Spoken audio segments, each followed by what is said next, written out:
Ryan talked about how important it is for this team to learn together and learn to play together early. How crucial is that in the first 4 games before you guys really get going in the end of November? Yeah, I mean, it's really important. It's been important all camp, and I think it's manifested itself some in the Iowa State scrimmage and certainly against Purdue. So, I think we've got an unselfish group. We've got to be able to help each other defensively a little bit more, and that's kind of been our focus since the Purdue scrimmage. What's the difference for you in terms of how you utilize it when you have a backcourt that's interchangeable versus like a primary one versus primary two? I mean, we like to have multiple ball handlers, and we've attempted through recruiting to accomplish that. All of our guys could bring it last year in transition. Everybody could operate in a ball screen, and I think we're similar in that sense this year. That Pop or Jemiah can take it off the rim and lead the break. Jason, if he's at the 4, can do that. Jackson can. Isaac's handled the ball a lot in high school. Mason's very capable. So, we want to be able to attack and transition off the glass and go and try to put some pressure and get some cross matches in transition if we can. But having multiple ball handlers certainly helps. What are your expectations for this team? I don't think they ever change. We want to compete for a Big East title, and if you can come close to accomplishing that, everything else kind of takes care of itself. We've been fortunate the last 5 years that the games we have played down the stretch, the last couple weeks in February and in March, have been very meaningful games in terms of conference standings. Big East tournament seeds and NCAA tournament seeds. So if you're in that position, I think you're in a good spot, and then you roll with it in March and see what happens. So we want to stay in the upper echelon of the Big East and compete for a championship. What ways are you looking for Rio Grande Valley to challenge? Yeah, I mean, we don't know a lot about them yet. We have a couple scrimmages. Obviously, they play at Nebraska Monday, so we'll be able to break down that film. But new coach, a lot of new players, so kind of a scary first game in that regard, and that you really don't have much to go off of because it's basically a clean slate from a year ago. Do you try to coordinate with some of these non-conference teams so that they can get these matches? Yeah, Coach Murfelt works with their scheduling people over there, and it seems like we get 1 a year, sometimes 2. The team's traveling somewhere, obviously economically for them.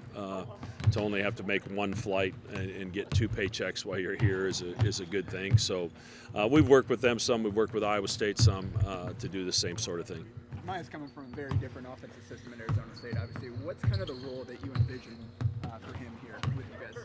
Yeah, we want him to be aggressive, and I've been very pleased with his playmaking, both against Iowa State and Purdue. He's made really good decisions with the basketball.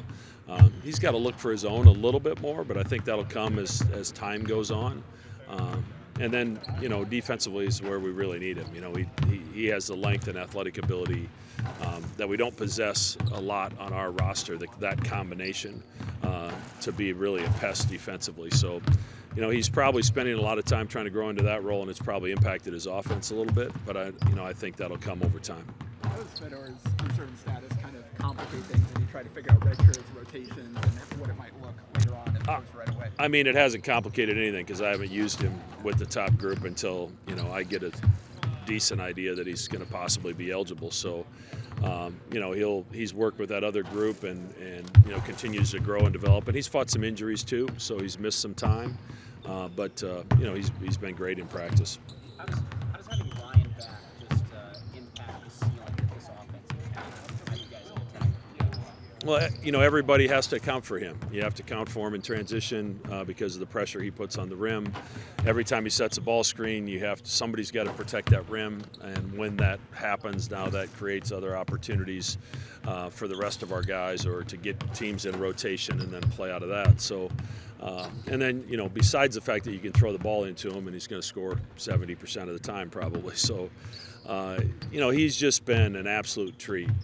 Going through it the 5th time, this preseason camp can be monotonous because there's a process you have to follow for the freshmen to learn everything that they need to learn in a short period of time before before games start, and obviously the upperclassmen have to go through that as well. And he's been through it a lot, but you would never know it by watching him practice. He practices with a lot of joy, a lot of enthusiasm. He just doesn't have bad days, and it's been it's a blessing to have him back one more year. 15th season opener. Does it still feel as special as the first one? Yeah, I think you still always feel, I don't know if it's special, but you feel like there's more to do. I've been doing this a long time, and not one time do you feel like, all right, we're ready. Like everything we've got into our package offensively and defensively is cleaned up and ready to put out there on display and try to win a game with.